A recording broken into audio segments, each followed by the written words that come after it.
Who has that? Toby Keith has that. It's got a 5-horsepower Briggs and Stratton on it. You got to ride it till it runs out of gas. Ain't no getting off that son of a bitch.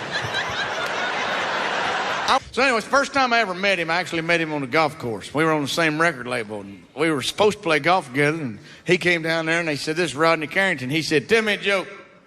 Not, hi, I'm Toby, nice to meet you, it's a pleasure. None of that, nothing, just tell me a joke. I said, sing me a song. And we didn't say shit to each other for 5 hours while we played golf. That's a true story, I'm not lying to you. We hung out that evening at that event, and he turned out to be a nice guy, and I didn't see him for 10 years. His career went, and my career went, do-do-do-do-do-do-do-do. Now here I am, see? But here's the deal, you know, I mean, Toby's up here, he has nowhere to go but here, eventually. And I can keep going sideways forever, and eventually he'll catch me. See how that shit happens? So I ran into him 10 years later, and I'm going to get to the chase. We were sitting in this bar one night, and we were talking. I said, hell, I ain't seen you in, 10 years? And blah, blah, whatever. And he talked about his life, and then I'd listen. Then he'd talk more about it, and I'd listen more about, you know. I could have said, hey, I got a new truck. And he'd went, I got a new rocket, you know, and you just didn't matter. And fuck, I can't compete, dipshit, so I just listened to you. He says, I got an idea for a movie. I want you to help me write it, Rodney. I said, well, that sounds a lot like a pickup line. I ain't going back to your hotel with you. You know, he didn't laugh at that. He looked at me like, what the fuck?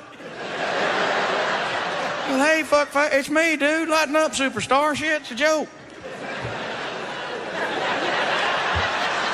Damn.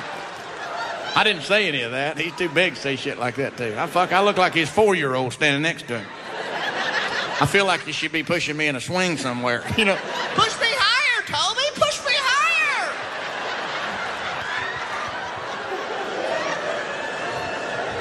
Shut up. So anyway, I went home, you know, I was excited. I told my wife, Toby Keith asked me to help him write a movie. My wife goes, why? Why? Fuck, I don't know.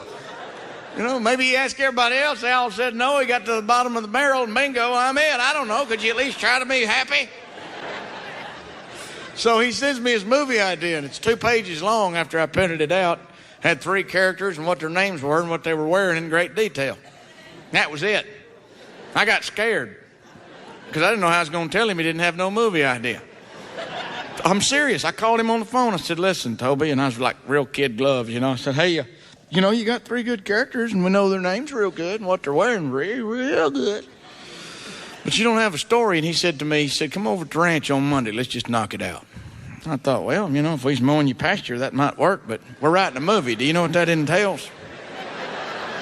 I didn't say any of that. It sounded, you know, he's too big to say shit like that, too, you know.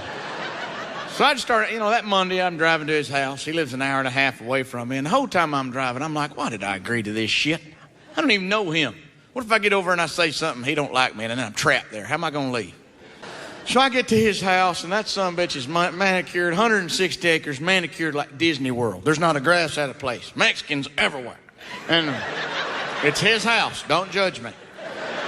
I'm driving down Toby's driveway, and I'm passing the lake, the giraffes. That little colored actor Webster's out there.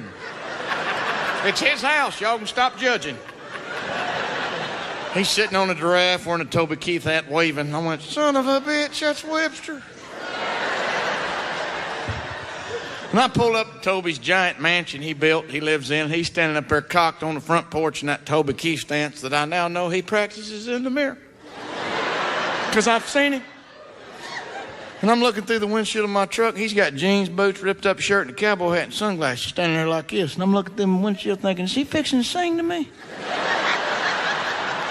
What the fuck? I got out of the truck. I go, hey, Toby. He goes, what's going on, son? I said, oh, hell, I saw Webster up by the gate there. He said, Gary Coleman's over there feeding the cows. I thought, that's the nicest shit I've ever seen, you putting them little out-of-work child actors back to work like that. Anyway, he said, come on, let me show you around. Basically what he was saying was, come on, let me show you some shit you'll never, ever have. Come on. And I followed him, and he does this I'm a real cool country music superstar walk. Kind of like I'm a badass. Look at me, I'm Toby Keith kind of walk, you know. And I'm trying to do it behind him, you know, trying to match him, you know. Security guard saw me and I went, oh, shit. And then I went back to my regular walk.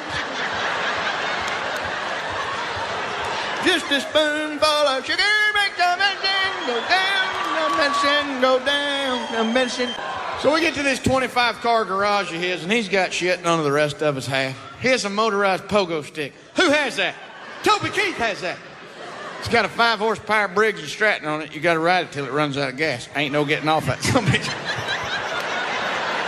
I went down his driveway twice and swallowed 4 pieces of gum. I was damn near. Look, a bicycle helmet on. He was laughing his ass off. And he's got cars we ain't even seen in magazines.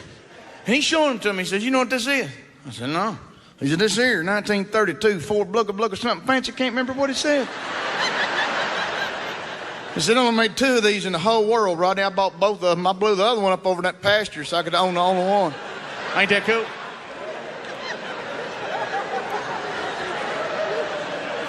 I said, shit, I got a truck. It's over there. You saw it.